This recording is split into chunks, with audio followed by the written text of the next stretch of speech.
네, 하나님의 말씀 열왕기하 23장 1절부터 3절까지를 제가 봉독하도록 하겠습니다. 왕이 보내어 유다와 예루살렘의 모든 장로를 자기에게로 모으고 이에 여호와의 전에 올라가며 유다 모든 사람과 예루살렘 거민과 제사장들과 선지자들과 모든 백성이 물론 노소하고 다 왕과 함께 한지라.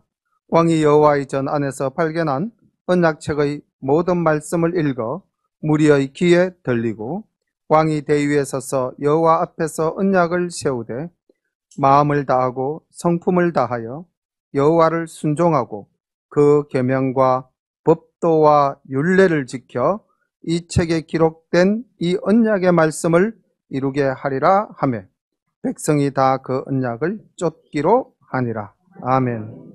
오늘은 기독교에서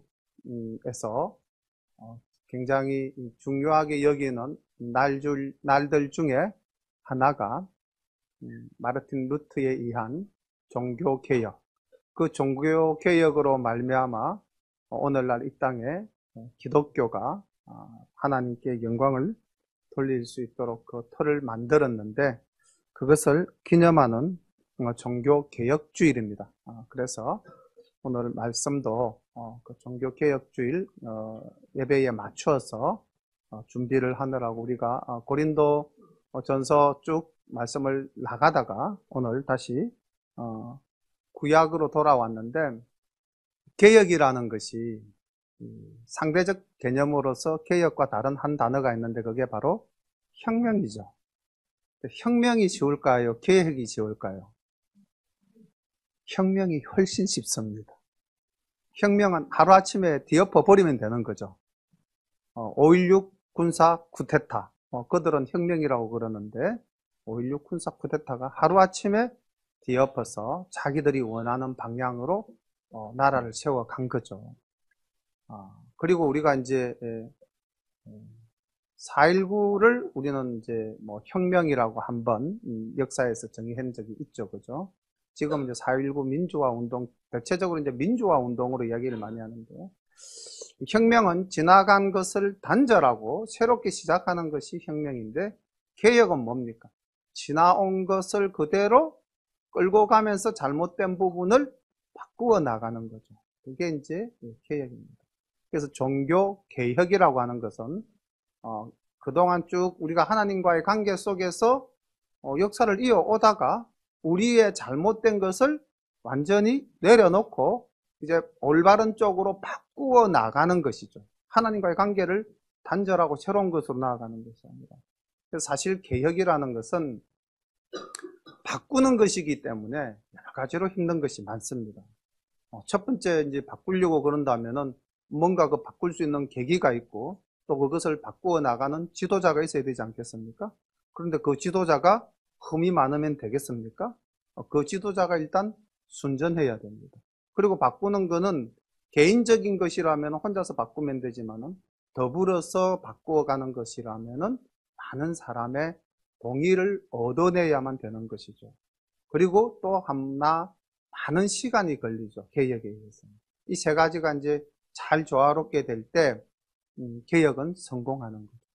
그런데 참 우리가 종교개혁하는 것은 너무나 쉬운 일이 아님에도 불구하고 약 한 1500년 초대교회 역사를 친다, 초대교회 역사 한 200~300년을 뺀다 하더라도 한 1200~300년 정도 왜곡되어지고 잘못되어진 하나님 나라의 역사를 이제 바로잡는 그런 일이었는데 1517년 10월 31일 오늘 우리가 찬송 드렸던 384장 작사 작곡자가 누군지 혹시 아십니까?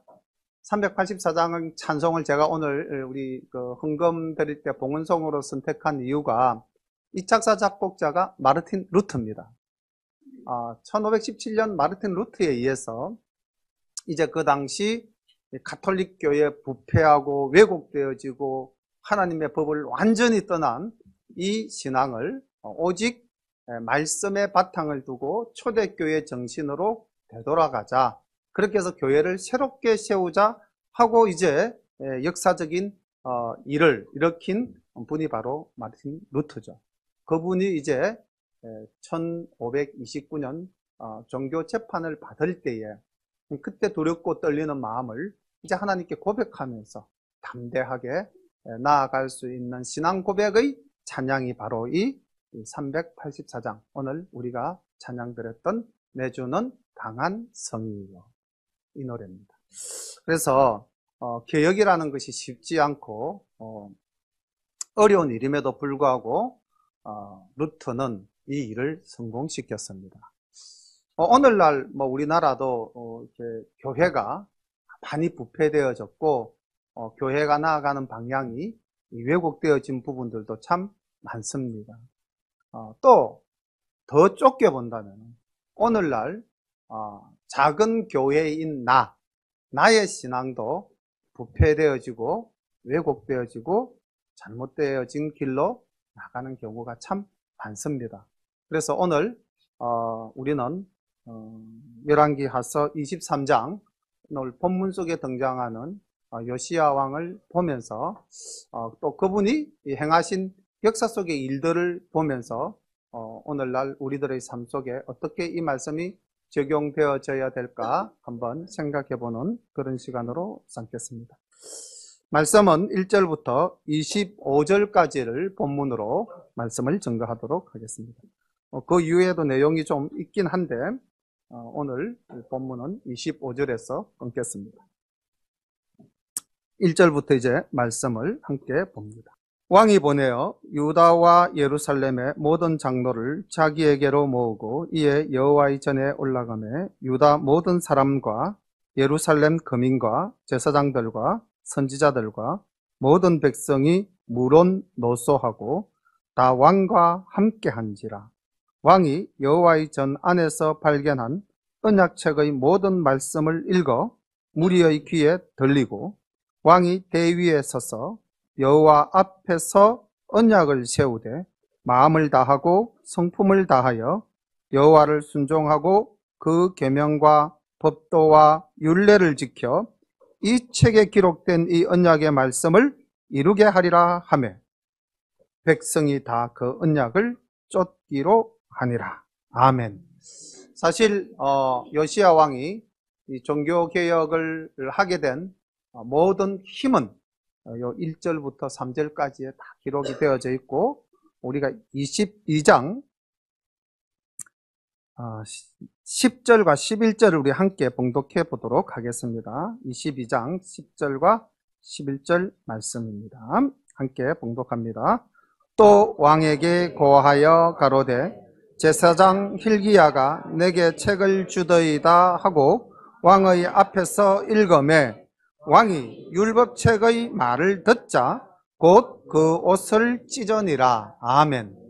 예, 오늘 23장 1절과 2절, 3절 속에 이제 요시야 왕이 하나님의 전에 나아가서 백성들을 모으고 하나님의 말씀대로 우리가 이제 새롭게 하자라고 하게 된 그 배경이 이제 22장에 나오는데 요시야 왕은 굉장히 어린 나이에 왕위에 올랐습니다.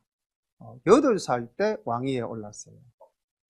요시야 왕의 이 계보를 조금 살펴보니까 정조 할아버지가 여러분들이 너무나 잘 아는 히스기야 왕입니다. 그리고 그 할아버지가 또 아주 반대로 유명한 정조 할아버지는 하나님 앞에서 바로 선 왕으로서 유명하다면은 완전히 하나님 앞에서 정말 엉망진창이었던 할아버지 므낫세, 그리고 그 아버지 아몬. 근데 이 아몬이 왕위에 오른 지 2년 만에 죽습니다. 그래서 아몬이 22세에 즉위했는데 24세에 죽거든요.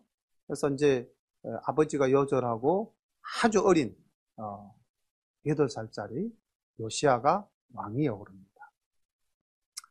근데 이제 이 왕위에 오른 지 18년 되던 해, 그러니까 그의 나이 26살 때 이제 성전을 보수하라고 명했고 성전을 보수하는 과정 속에서 이제 하나님의 율법책이 발견된 것입니다. 그리고 율법책을 이제 오늘 우리가 잠시 22장으로 돌아가서 봤다시피 hil기야가 가지고 와서 하나님 앞에서 이제 요시야 앞에서 그 하나님의 말씀을 낭독했죠. 아마 제 생각에는 모세 오경 중에 레위기 말씀에 가깝지 않겠는가 이제 그렇게 추측이 되어집니다. 그런데 이 말씀을 듣는 순간에 요시야 왕의 모습을 한번 보십시오. 이게 오늘 굉장히 중요하죠. 말씀을 듣는 순간 나타내 보이는 우리들의 모습. 요시야 왕과 같을까요? 어떻게 했습니까? 바로 왕인데도 불구하고 그 자리에서 옷을 찢었다라는 말은 회개했다는 말이죠. 옷을 찢었다라는 것은 회개했다. 그러니까 사실 왕이라는 것은 품위도 있고 권위도 있고 그렇잖아요. 또 신하들이 보고 있는 입장이니까요. 그런데 그런 인위적인 것에 개념치 않았다는 것이죠. 옷을 찢고 그 자리에서 회개했습니다.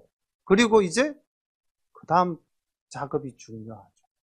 결단한 겁니다. 어떻게 하기로 결단했습니까? 그게 바로 3절, 오늘 본문 말씀 3절입니다. 우리 함께 읽어보겠습니다. 본문 말씀 3절 시작. 왕이 대 위에 서서 여호와 앞에서 언약을 세우되 마음을 다하고 성품을 다하여 여호와를 순종하고 그 계명과 법도와 율례를 지켜 이 책에 기록된 이 언약의 말씀을 이루게 하리라 하며 백성이 다 그 언약을 쫓기로 하니라. 아멘. 말씀을 만나는 순간 회개하고 결단합니다. 그리고 내가 나아가서 이 나라의 모든 백성이 이제 하나님의 말씀대로 우리의 마음과 뜻과 힘과 정성 모든 것을 다 바쳐서 그대로 지키고 살 것을 결단합니다. 이스라엘의 역사를 보면은 3명의 종교 개혁을 일으킨 왕이 있습니다. 남북으로 갈라지고 난 이후에 남쪽 왕 3대 왕이었던 아사 왕이 종교 개혁을 합니다. 그리고 한참 후에 아까 말씀드렸던 요시야의 정조 할아버지 되는 히스기야가 종교 개혁을 합니다. 하나님 말씀대로 바르게 살자, 왜곡되어진 이 모든 잘못된 행위를 고치자, 이렇게. 그리고 이 요시야 왕, 이렇게 3사람인데 우리 조금 말씀을 미리 앞질러서 요시야 왕에 대한 이야기가 22장 2절 말씀 한번 볼까요? 요시야가 여호와 보시기에 정직히 행하여 그 조상 다윗의 모든 길로 행하고 좌우로 치우치지 아니하였더라.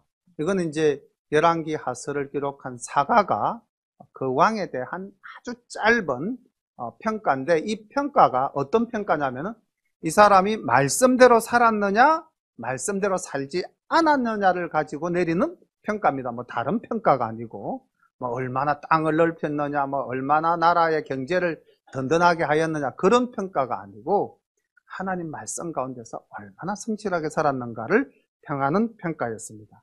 그리고 이제 요시야 왕의 또 다른 평가가 이제 우리 본문 말씀 23장 25절에 한 번 더 나옵니다. 이렇게 이제 종교 개혁을 온전히 이룬 이 요시야 왕에 대한 사가의 평가가 25절에 나오는데 우리 함께 읽어보겠습니다. 시작. 요시야와 같이 마음을 다하며 성품을 다하며 힘을 다하여 여호와를 향하여 모세의 모든 율법을 온전히 준행한 임금은 요시야 전에도 없었고 후에도 그와 같은 자가 없었더라. 아멘. 완전히 우뚝 선 봉우리죠. 오늘 이 평가 속에서 굉장히 놀라운 이야기가 하나 숨겨져 있는 것 이해하실 수 있습니까? 하나님이 이스라엘의 왕들 중에서 내 마음에 합한 자다라고 가장 좋아했던 왕이 누구죠? 다윗입니다. 그런데 오늘 이 요시야의 평가에서는 어떻습니까? 다윗을 능가합니까? 다윗보다도 못합니까? 능가하죠. 요시야 왕 이전에도 이와 같은 왕이 없었다면 다윗도 하나님 앞에서 온전히 말씀대로 살기로 약조하고 마음과 뜻과 정성과 온 힘을 다해서 그 말씀대로 살아간 왕은 없었다는 거예요. 우리가 알다시피 다윗도 참 많은 범죄를 저지르지 않았습니까? 간음도 했고 살인도 했고 그죠? 그런데 요시야 왕은 8살 때 왕위에 올라서 그가 26살 되던 해에 성전에서 발견된 하나님의 말씀을 듣고 난 이후는 그가 죽는 그날까지 하나님 보시기에 한 점 험없는 삶을 살았다는 것입니다. 자, 이거 오늘 우리에게 좀 시사하는 바가 있지 않습니까? 하나님의 말씀을 듣고 하나님의 말씀을 받아들인 이후 그의 삶은 하나님 앞에서 한 점 험없는 삶이었다. 오늘 잠깐 모두에서 말씀드렸던 마틴 루터도 마찬가지 아니겠습니까? 그가 신부였습니다. 기존 종교에서 어느 정도의 지위에 있었고요. 또 그 주류 세력 속에 있었던 사람이죠. 그런데 그가 하나님의 말씀을 보니 이게 아니라는 거죠. 오직 의인은 믿음으로 말미암아 살리라. 이 말씀을 접하는 그 순간에 우리가 과연 하나님 앞에서 말씀대로 살아가고 있는가? 그것이 루트의 심장을 울렸고 그 당시 교황이 면죄부를 팔아서 또 그 당시 교회가 수많은 잘못을 저지르는 모습들을 보면서 이게 아니라는 사실을 인지하는 그 순간 회개했죠. 그리고 나는 하나님 말씀대로 살아야 되겠다. 그렇게 해서 시작한 한 사람의 운동이 이제 역사를 바꾸는 큰 일로 나타나게 된 것입니다. 오늘 주일날 우리가 깊이 생각해야 될 것은 내가 이 시간에 요시야 왕의 변화와 루트의 변화와 나의 변화가 함께 일어나는 귀한 역사가 있기를 간절히 소망합니다.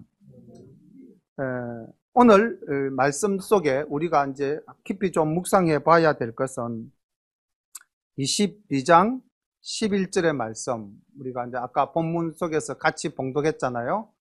왕이 말씀을 들을 때에 곧 그 옷을 찢었다, 회개했다는 것입니다. 모든 역사는 회개의 역사입니다. 만약에 우리가 하나님의 말씀을 듣고도 아무런 마음의 변화가 없고 내 행실의 변화가 없다면은 그 말씀은 살아있는 말씀이 아닌 거죠.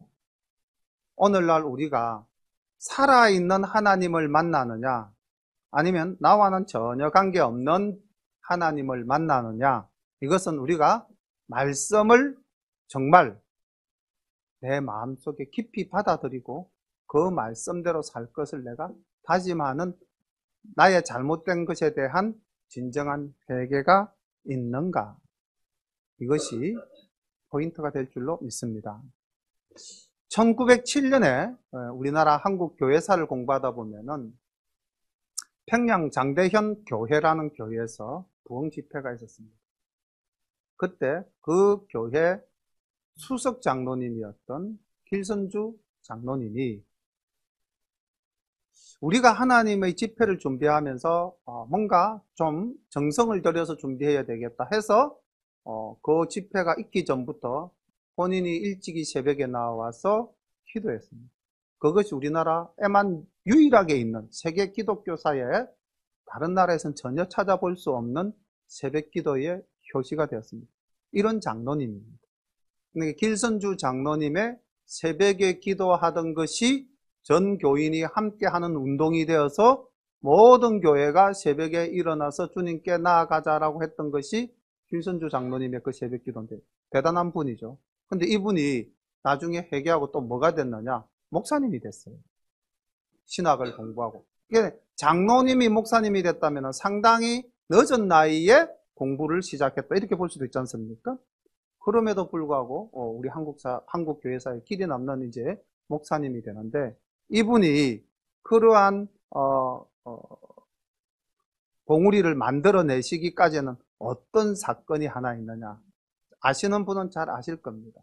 이렇게 기도로 준비하고 이제 부흥 집회가 일어나게 됐는데, 부흥 집회하는 가운데 길선조 장로님 말씀을 받는 순간 회개하는 거죠. 자기의 아주 절친이 친한 친구가 죽으면서 나의 아내는 그를 모른다. 그러니 내 재산을 당신이 관리해서 나의 아내와 나의 자식들에게 잘 좀 전달해 달라 라는 유언을 남기고 모든 재산을 길선주 장로에게 맡겼어요.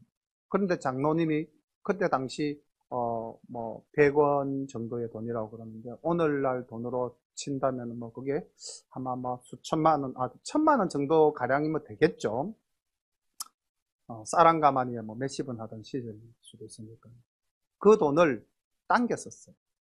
그 돈에서. 그리고 그것을 입을 닦았고 없었던 일이에요. 그런데 그 부흥 집회를 하는 날 길선조 장로님은 그 사실을 한인이 보는 앞에서 고백하고 회개했어요. 장로고 새벽 기도를 만들어냈을 만큼 뜨거운 신앙을 가졌던 사람인데 이분이 부흥 집회를 하면서 하나님의 말씀을 만나는 순간 회개했다는 거예요. 말씀을 만나서 회개. 그리고 그 자리가 눈물의 바다가 되고 그 길선조 장로님을 이어서 모든 사람들이 다 자기의 죄를 고백하면서 그날 밤은 회개와 눈물의 역사가 일어나는 밤이었다. 그리고 그때부터 한국 교회는 비약적으로 교회사를 공부해 보면은 1884년에 선교사에 의해서 한국의 기독교가 세워지고 1907년 당시에까지 세워졌던 교회의 수보다 바로 그 다음 한 해에 세워진 교회의 수가 더 많았더라 하는 기록이 있거든요. 그래서 우리가 정말로 이 종교개혁주일날 우리가 먼저 깊이 마음에 새겨야 될 것은 하나님의 말씀을 내가 만날 때에 내 마음속에 진정한 회개가 있는가? 이것이 굉장히 우리가 오늘 신앙생활 하는 데 있어서 중요한 요소가 될 줄로 믿습니다. 첫 번째 회개한 요시야 왕은 그 다음 두 번째 이제 본인이 먼저 말씀을 받았고 그 받은 말씀을 이제 어떻게 합니까? 모든 백성을 다 불러 모으고 저는 하나님께서 주신 말씀을 율법을 모든 백성에게 다 들려준 일이 성경 우리가 출애굽기에서 모세가 말씀을 받아서 이제 내려와서 한번 증거한 이후로 없었다 그랬는데 없은 게 아니라 바로 이 요시야 왕 때에 성전에서 발견한 이 율법 말씀을 모든 백성에게 에스라 이전의 요시야 왕 때 이미 여기 왕궁에 모아서 다 읽혀서 듣게 했죠. 이런 역사가 있었다. 여기 2절에 보니까 여호와의 전에 올라가며 유다 모든 사람과 예루살렘 거민과 제사장들과 선지자들과 모든 백성이 물론 노소하고 다 왕과 함께 한지라. 왕이 여호와의 전 안에서 발견한 언약책의 모든 말씀을 읽어 무리의 귀에 들리게 하였다. 그러니까 에스라 이전에 하나님의 말씀이 모든 백성에게 읽혀진 역사가 여기 요시야 왕 때 있었다는 거죠. 요시야 왕이 백성들의 마음을 움직이게 하고 하나님 앞으로 데리고 나아가는 그 과정에 무엇이 촉매였던가? 무엇이 그 기본이었던가? 무엇이었습니까? 왕의 건의였습니까? 아니죠. 하나님의 말씀이었습니다. 그러니까 오직 말씀이 중심이 될 때 왕의 힘과 능력 그 권위보다도 더 큰 권위가 나타납니다. 더 큰 역사가 나타납니다. 3절에 보니까 이렇게 됐습니다. 이 책에 기록된 이 언약의 말씀을 이루게 하리라 하매 백성이 다 그 언약을 쫓기로 하니라. 네, 모든 백성이 요시야 왕이 성경을 읽고 우리가 이렇게 힘써서 하나님을 섬기자라고 하니 모든 백성이 다 동의를 했다는 거죠. 말씀의 능력입니다. 종교개혁 역사를 공부하면서 그 종교개혁자들이 종교개혁을 하는데 5가지 중심되는 명제를 가지고 종교개혁을 이끌어 나갔다고 그래요. 그 첫 번째가 오직 성경. 그러니까 가톨릭의 전통과 간섭, 교황의 건의 이거 아니라는 겁니다. 우리가 하나님의 말씀을 바탕으로 오직 성경, 말씀을 바탕으로 우리가 살아야 한다. 두 번째가 오직 은혜. 우리는 하나님의 은혜를 사모하면서 우리는 살아야 한다. 세 번째가 오직 믿음. 이것이 우리 신앙생활의 축이 되어야 된다. 그리고 네 번째가 오직 그리스도. 예수로 인하여 사는 삶. 그리고 마지막 5번째가 오직 하나님께 영광. 이게 종교개혁을 일으켰던 그 시대의 루터나 칼빈이나 쩌빙글리나 이런 분들의 중심축이었어요. 그렇게 해서 장로교가 나오고 루터교가 나오고 오늘날 우리가 믿는 기독교, 개신교가 이렇게 나오게 됩니다. 자, 그렇다면 우리도 마찬가지로 오늘 요시야 왕이 하나님의 말씀으로 오직 성경 말씀으로 그 삶의 축을 세웠고 우리가 기댈 것은 이 땅의 물질로 인해서 이 땅의 재물로 인해서 우리가 채워질 것이 아니라 오직 하나님의 은혜로만, 그리고 오직 믿음, 그리고 예수 그리스도로 인한 우리의 삶, 오직 예수 그리스도, 그리고 우리의 모든 일은 하나님께 영광이 되어야 될 줄로 믿습니다. 이렇게 해서 종교개혁이 이루어졌고 오늘날 우리들의 교회가 서왔던 겁니다. 4절부터 이제 이어지는 말씀은 우리가 이 말씀은 하나님의 전이 얼마나 그 당시 그 할아버지 므낫세, 아버지 아몬 왕에 의해서 하나님의 성전이, 즉 신앙이 왜곡되고 변질되어졌던가 하는 것을 발견하는 모습들입니다. 한번 보겠습니다. 제가 쭉 읽어보겠습니다.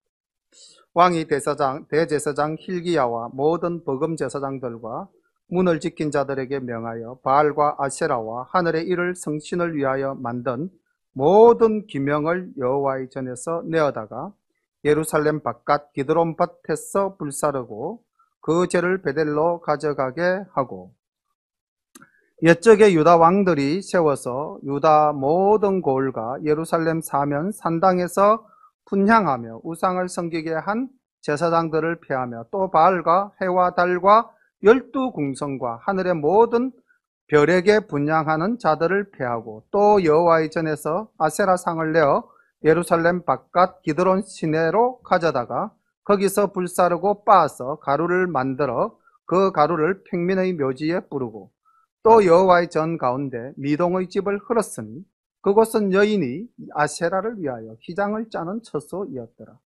또 유다 각 성읍에서 모든 제사장을 불러오고 또 제사장이 분향하던 산당을 게바에서부터 브엘세바까지 더럽게 하고 또 성문의 산당들을 헐어버렸으니 이 산당들은 부윤 여호수아의 대문 어기 곧 성면 왼편에 있었더라. 산당의 제사장들은 예루살렘 여호와의 단에 올라가지 못하고 다만 그 형제 중에서 무교병을 먹었을 뿐이었더라. 왕이 또 흰놈의 아들 골짜기의 도벳을 더럽게 하여 사람으로 목록에게 드리기 위하여 그 자녀를 불로 지나가게 하지 못하게 하고, 또 유다 열왕의 태양을 위하여 드린 말들을 제하여 버렸으니 이 말들은 여호와의 전으로 들어가는 곳의 근처 시종 나단멜렉의 집 곁에 있던 것이며, 또 태양 수레를 불사르고 유다 열왕이 아하스의 다락 지붕에 세운 단들과 므낫세가 여호와의 전 두 마당에 세운 단들을 왕이 다 헐고 거기서 빻아내려서 그 가루를 기드론 시내에 쏟아버리고, 또 예루살렘 앞 멸망산 우편에 세운 산당을 더럽게 하였으니 이는 옛적에 이스라엘 왕 솔로몬이 시돈 사람의 가정한 아스다롯과 모압 사람의 가정한 그모스와 암몬 사람의 가정한 밀곰을 위하여 세웠던 것이며 왕이 또 석상들을 깨뜨리며 아세라 목상들을 찢고 사람의 해골로 그곳에 채웠더라. 자, 지금 4절부터 14절까지 읽은 말씀을 가만히 보면은요, 하나님의 성전이 얼마나 우상으로 가득 차 있었던가 하는 것을 볼 수가 있죠. 아까 잠깐 그 요시야 왕의 계보를 말하면서 정조 할아버지 히스기야 때 종교 개혁이 한번 있었습니다. 하나님 말씀대로 살자. 그리고 유월절을 지켰어요. 그런데 바로 그 아들 머나세 그리고 그 손자 아몬이 엉망으로 만 우리가 아버지의 신앙이 자식에게 참 대물림되면 좋죠. 그만큼 복받은 집안도 별로 없을 거라고 생각을 합니다. 그런데 아버지의 신앙이 아무리 좋고 뛰어나도 아들 대에 엉망이 되는 집들이 많다는 겁니다. 바로 지금 이 역사 속에 등장하는 왕들을 한번 보십시오. 므낫세, 아하스, 솔로몬. 우리 특히 솔로몬은 정말로 다 역사 속에서 뭐 다윗 다음으로 뛰어난 왕이라고 생각을 하지 않습니까? 그런데 그가 하나님 말씀에 순종하고 하나님 말씀 앞에서 겸손할 때에 그에게 이루어진 축복으로 복으로 말미암아 솔로몬 왕이 지혜도 얻고 많은 사람들에게 영광을 나타내 보인 왕이었어요. 그러나 그가 그 하나님이 주신 지혜로 그 하나님 주신 복이로 그가 이스라엘 역사 속에서 가장 땅을 넓게 했어요. 하나님께서 모세에게 주시겠다고 한 땅, 요수아에게 주시겠다고 한 땅, 네가 밟는 곳은 모두 다 너의 땅이 되리라 하면서 경계 지어 주셨던 유브라데스 강으로부터 대해에 이르기까지 그 모든 땅이 성경적으로 이루어진 시기가 솔로몬 왕 때라고 그래요. 그만큼 땅도 넓었고 재물도 많았는데 그 아내와 비빈과 처첩이 1000명에 이르는 타락한 왕이 되어버렸던 겁니다. 그리고 오늘 말씀 속에 여기 13절에 옛적에 이스라엘 왕 솔로몬이 시돈 사람의 가정한 아스다롯과 모압 사람의 가정한 그모스와 암몬 자손의 가정한 밀곰을 위하여 세웠던 것들. 자기의 권력과 자기의 부를 유지하기 위해서 정략 결혼을 하지 않았습니까? 우리나라 역사에도 자기의 힘과 권리를 그대로 유지하기 위해서 정략 결혼했던 대표적인 왕이 있습니다. 고려를 세웠던 왕건이 그랬어요. 각 지방의 고족들이 반란을 일으키지 못하도록 새롭게 세운 나라가 토대를 잡아갈 수 있도록 각 지방의 유력자의 딸들을 다 이렇게 자기의 부인으로 삼았습니다. 정략 결혼. 솔로몬이 그렇게 했던 거예요. 그렇게 해서 그 처첩 비빈이 1000명이 넘었던 거예요. 그렇게 타락을 하면서 이제 하나님을 떠나고 이방신을 섬기는 데까지 나아갔던 왕이 바로 이 솔로몬 왕이고, 그 솔로몬 왕이 잘못한 것을 지금 누가 바로잡습니까? 한참 후손인 요시야 왕이 이제 바로잡는 거예요. 이런 역사가 이스라엘 역사 속에 나타나고 있는 거죠. 굉장히 또 중요한 사건이 하나 있는데 그것이 15절부터 16절까지에 있는 사건입니다. 이거 한번 보겠습니다. 이스라엘로 범죄케 한 느바스의 아들 여로보암이 베델에 세운 단과 산당을 왕이 헐고 또 그 산당을 불사르고 빻아서 가루를 만들며 또 아세라 목상을 불살랐더라. 요시야가 몸을 돌이켜 산에 있는 묘실을 보고 보내어 그 묘실에서 해골을 취하여다가 단 위에 불살라 그 단을 더럽게 하니라. 이 일을 하나님의 사람이 전하였더니 그 전한 여호와의 말씀대로 되었더라. 요시야가 이르되 내게 보이는 저것은 무슨 비석이냐? 성읍 사람들이 고하되 왕께서 베델의 단에 향하여 행하신 이 일을 전하러 유대에서 왔던 하나님의 사람의 묘실입니다. 자, 17절까지 말씀을 봤는데 이게 무슨 이야기냐? 난데없는 뜬금없는 이야기냐? 갑자기 장소가 베델로 옮겨지는 겁니다. 베델 뜻이 뭐죠? 하나님의 집. 엘은 하나님, 베드는 집입니다. 그래서 하나님의 집.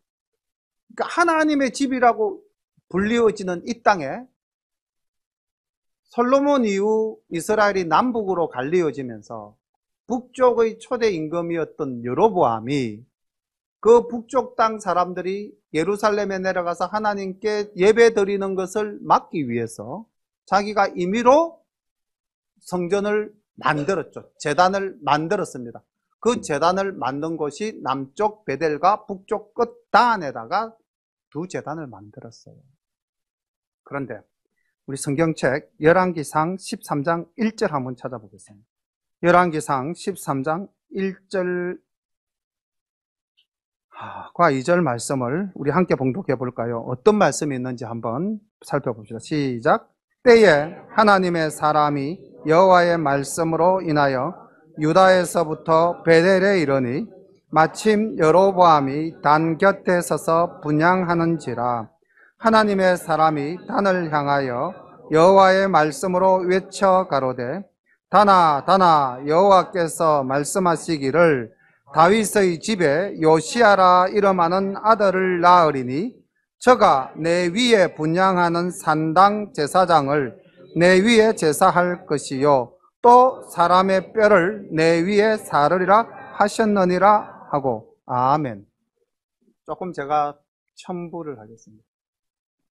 남유다와 북이스라엘로 나라가 양분되던 때가 BC 930년.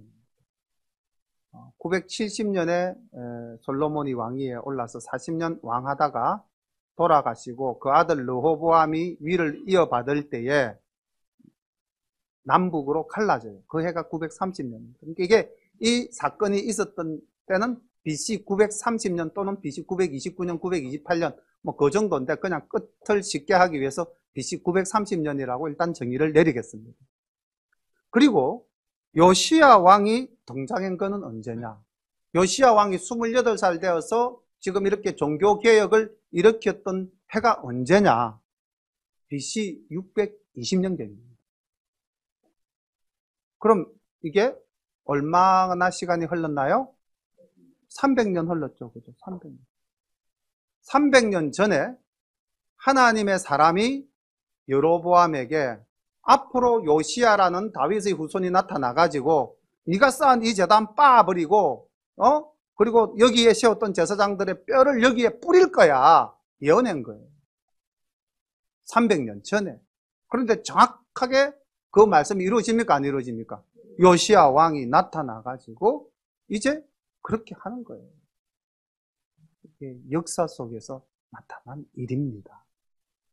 성경에 기록된 역사가 거짓말일 수는 없잖아요. 이보다 더한 역사도 있잖아요. 보라 처녀가 잉태하여 아들을 낳으니 이름을 예수라 하리라. 예수님 태어나기 이전에 천사가 나타나서 고지하고 처녀였던 마리아가 아이를 낳았다. 이루어진 일이지 않습니까? 예언되어진 일이 이루어졌잖아요. 이것도 예언되어진 일이 역사 속에서 이루어진 것이 기록되어져 있지 않습니까? 요시야 왕 때 분명한 이 일이 있었다는 것을 15절부터 16절까지, 17절까지 기록해 나타내 보이고 있는 것입니다. 우리가 여기서 다시 하나만 더 정리하고 넘어가자면은 이렇게 하나님의 전이 엉망으로 온 나라에 산당이 세워져서 하나님의 이름을 정말로 망령되게 했을 때 요시야 왕은 모든 것을 다 정리합니다. 우리가 말씀의 뿌리를 내려서 회개하고 돌이킬 때에 그것이 삶의 모습으로 나타나야 되잖아요. 곳곳에서 흔적으로 드러나야 되지 않습니까? 그렇다면 우리는 오늘 요시야가 곳곳에 세워진 우상의 단들을 제하고 또 우상들을 끌어내어서 부수는 이 모습을 볼 때 우리는 무엇을 해야 될까요? 내 삶 속에는 우상의 모습이 없는가? 내 삶 속에는 왜곡되어지고 벗어난 길이 없는가? 그렇다면 돌이켜서 바로 가야죠. 끄집어내어서 부숴버려야 되죠. 근데 우리는 그냥 묻어놓고 가는 거예요. 그죠? 많은 이스라엘의 역대 왕들이 하나님을 믿노라, 우리는 하나님의 택한 민족이라, 여호와께서 저 예루살렘 성전에 계시는 이상은 어떤 이방도 우리를 침략해서 우리를 멸망시키지 못하리라. 그런 확연한 자기들의 믿음은 있었죠. 있었지만 사실 그들의 신앙적 행위라는 것은 이렇게 엉망진창이었지 않습니까? 우리도 있죠. 예수 이름을 부르면 구원을 얻으리라. 우리는 천국 가리라. 혹 그런 소망을 우리도 다 이스라엘 백성들이 여호와께서 전에 계시면 우리는 망하지 않으리라 라고 확신하면서 살았던 것처럼 우리도 지금 그렇게 살아가고 있지 않습니까? 나는 구원받아서 나는 천국 갈 거야. 알 수가 없죠, 사실은. 구원의 문제는 내 문제가 아니잖아요. 내가 구원받았다고 확신한다고 해서 갈 수 있습니까? 하나님이 우리를 생명책에 기록하지 않는 이상은 알 수 없는 일이지 않습니까? 그렇다면 잘 보십시오. 이스라엘이 망했습니까? 안 망했습니까? 하나님이 성전에 그대로 머물러 계셨습니까? 하나님께서 성전에서 떠나셨습니까? 우리가 지금 수요일 날 말씀 에스겔서 지금 보고 있는데 에스겔서 지금 우리가 이제 8장까지 했는데 9장, 10장 가면은요, 하나님의 영이 예루살렘 성전에서 떠납니다. 내가 도저히 이 땅에 머물지 못하겠다 하고 떠나셔요. 이스라엘은 멸망합니다. 우리가 정말 말씀 위에 굳게 서지 않고 우리가 회개하지 않고 우리가 우리의 잘못된 것을 돌이켜서 바로 가지 않는다면은 오늘날 작은 내 마음속에 종교개혁이 오늘 일어나야 될 줄로 믿습니다. 신앙개혁이죠. 우리는 종교개혁이 아니고 내 신앙개혁이 일어나야 내 후손이 잘 돼. 우리 집안이 하나님 앞에 바로 서게 되는 거죠. 오늘 요시야는 이렇게 하나님 앞에서 최선을 다해서 하나님 말씀대로 살기로 했고, 그래서 아까 우리 25절에서 살펴본 바와 같이 요시야와 같이 마음을 다하며 성품을 다하며 힘을 다하여 여호와를 향하여 모세의 모든 율법을 온전히 준행한 임금은 요시야 전에도 없었고 후에도 그와 같은 자가 없었더라 라는 역사가의 평가와 더불어서 하나님의 인정하심을 받은 왕이 된 것입니다. 말씀을 이제 18절부터 24절까지 또 쭉 한번 살펴보도록 하겠습니다. 가로되 그대로 두고 그 뼈를 옮기지 말라 하매 무리가 그 뼈와 사마리아에서 온 선지자의 뼈는 그대로 두었더라. 전에 이스라엘 요랑이 사마리아 각 성읍에 지어서 여호와의 노를 격발한 산당을 요시야가 다 제하되 베델에서 행한 모든 일대로 행하고 또 거기 있는 산당의 제사장들을 다 단 위에서 죽이고 사람의 해골을 단 위에 불사르고 예루살렘으로 돌아왔더라. 왕이 뭇백성에게 명하여 가로되 이 언약책에 기록된 대로 너희 하나님 여호와를 위하여 유월절을 지키라 하매 사사가 이스라엘을 다스리던 시대부터 이스라엘 열왕 시대든지 유다 열왕의 시대든지 이렇게 유월절을 지킨 일이 없었더니 요시야 왕 18년에 예루살렘에서 여호와 앞에 이 유월절을 지켰더라. 요시야가 또 유다 땅과 예루살렘에 보이는 신접한 자와 박수와 드라빔과 우상과 모든 가정한 것을 다 제하였으니 이는 대제사장 힐기야가 여호와의 전에서 발견한 책에 기록된 율법 말씀을 이루려 합니다. 아멘. 우리는 요시야 왕이 얼마나 하나님 말씀대로 바로 살려고 또 그 나라를 하나님 말씀에 바로 세우려고 했던가 하는 모습을 보면서 또 약 500년 전에 502년 전이죠. 루트가 그 당시 막강한 교황의 권한 아래에 있던 교회를 하나님 보시기에 새로운 교회로 세우기 위해서 목숨 걸고 일으켰던 그 종교 개혁 10월 31일 날 95개조의 경문을 브롬스 성당벽에 붙이고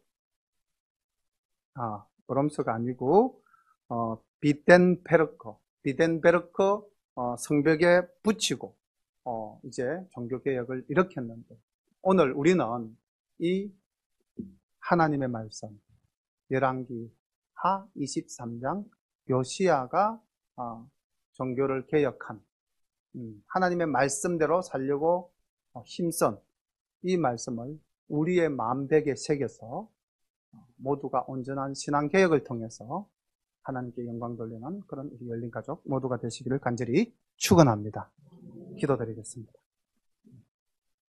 사랑과 은혜가 풍성하신 우리 아버지 하나님, 하나님께서는 66권의 말씀을 주셨는데 아직도 저희들은 저희들의 지식과 저희들의 경험과 저희들이 가진 그 모든 것을 내려놓지 못하고 그것이 하나님 말씀보다도 더 위에 있어서 말씀대로 살아가지 못하는 나약한 모습을 보이고 있습니다. 하나님 아버지, 우리들의 삶이 성경에 묻고 성경에서 답을 찾으며 성경에서 가르친 대로 우리가 살아가야 할 것임에도 불구하고 여전히 내 생각대로, 내 의지대로, 내 주장대로 살아가는 잘못되고 왜곡된 아버지, 저희들이 세운 우상을 따라가는 그러한 우를 범하고 있음을 고백합니다. 이 시간 우리 마음속에 있는 모든 우상을 다 내려놓고 깨뜨리고 오직 말씀 앞에서 오직 하나님 믿음으로 오직 하나님의 영광을 위하여 오직 예수 그리스도로 주인 삼고 살아가는 저희들 될 수 있도록 인도하옵소서. 예수님의 이름으로 감사하며 기도드리옵나이다. 아멘.